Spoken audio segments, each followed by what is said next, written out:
Dudu.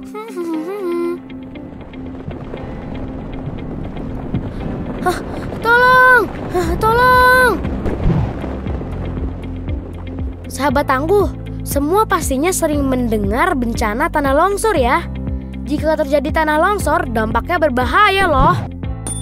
Tanah longsor bukan saja bisa menimbun dan meruntuhkan permukiman, tapi jika kita terkena tanah longsor, bisa berakibat fatal. Selain bisa luka berat, kita bisa kehilangan nyawa juga loh.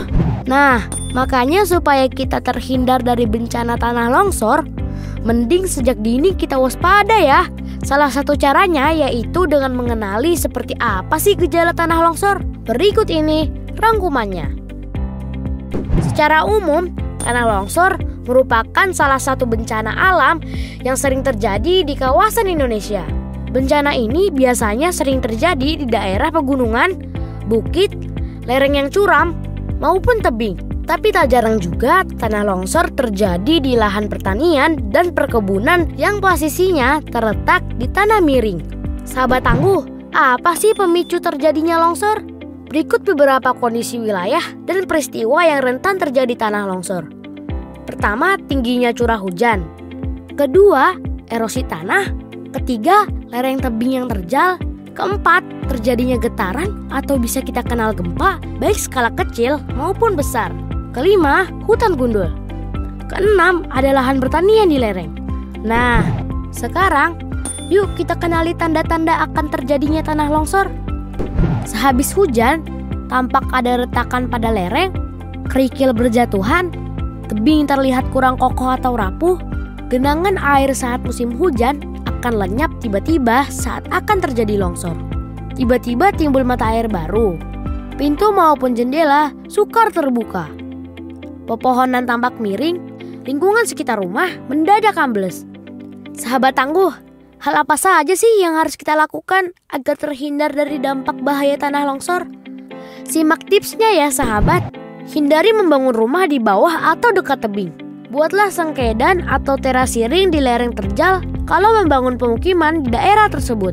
Hindari untuk membuat kolam atau perkebunan di lereng yang dekat dengan pemukiman warga.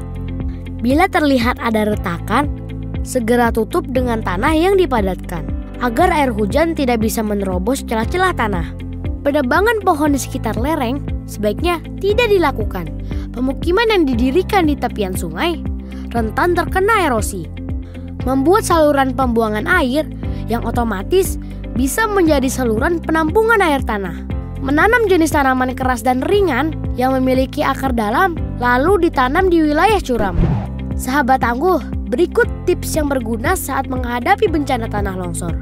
Apabila hujan turun dengan lebat dan mulai terdengar suara gemuruh yang tidak biasa, maka bergegaslah keluar dari rumah dan menjauh dari lokasi yang paling dasar. Segera hubungi pihak BPBD atau pihak terkait terdekat sebelum kondisi longsor semakin parah. Amankan harta benda yang mudah diamankan. Dan jangan memaksakan mengamankan peralatan yang berat dan besar, karena akan menyulitkan evakuasi. Evakuasi dan relokasi korban ke tempat aman. Jangan panik dan tetap siaga. Apapun bencana yang Anda hadapi, kewaspadaan dan kesiapsiagaan akan banyak menolong Anda dan kerabat terdekat. Nah, sahabat tangguh, kira-kira seperti itu ya beberapa gejala, penyebab dan bagaimana mengantisipasi bahaya bencana tanah longsor. Semoga bermanfaat ya sahabat.